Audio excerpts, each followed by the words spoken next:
इभास, हम सब जानते हैं कि इभास जो है हमारे पूरे भारतवर्ष का बल्कि एशिया का एक बहुत बड़ा ऐसा सेंटर है जहाँ की न्यूरो प्रॉब्लम्स को कैटर किया जाता है। नॉर्थ एशिया का एक बड़ा सेंटर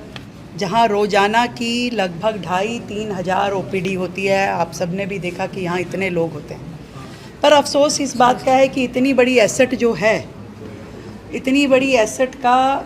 कभी पिछली सरकारों ने केयर टेकिंग ही नहीं की। जब मुझे इस हॉस्पिटल से रिलेटेड शिकायतें मिली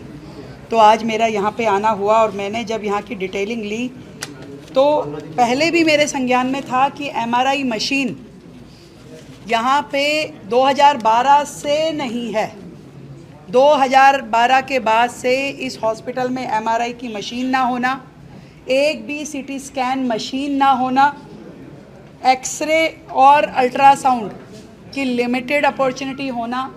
हमारे लिए दुर्भाग्य की बात है। हम लगातार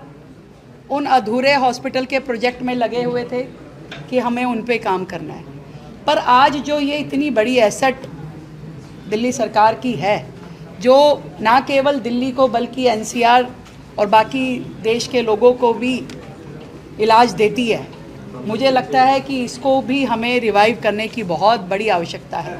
यहाँ पर जितने डॉक्टर्स हैं, जितना सिस्टम है, उसमें केवल मात्र 10 वेंटिलेटर के बेड हैं।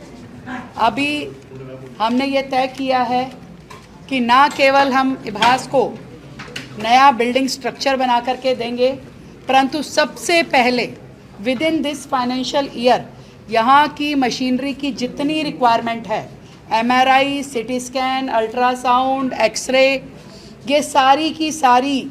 फैसिलिटीज़ इभास को हम इसी फाइनेंशियल ईयर में देंगे और उसमें आरीख में अपने इसके लिए हम बजट क्रिएट कर करके हम यहाँ पे इसको पूरा रिवाइव करेंगे। हज़ारों पेशेंट मैंने यहाँ देखा कि लाइन में बैठे हुए हैं, पता नहीं कितनी ही लोगों की ज़रूरतें यहाँ से पूरी होती है, उनकी दवाइयाँ, उनका इलाज, उनको डॉक्टर्स का देखना। और ऐसे हॉस्पिटल्स को अगर हम सपोर्ट नहीं देंगे तो बाकी सब बेकार है। नए बनाने की दिशा में दौड़ रही थी पिछली सरकार, जिसमें कि करप्शन के चार्जेस सारी दुनिया को पता है कि उनके पास लगे, परंतु जो वर्तमान में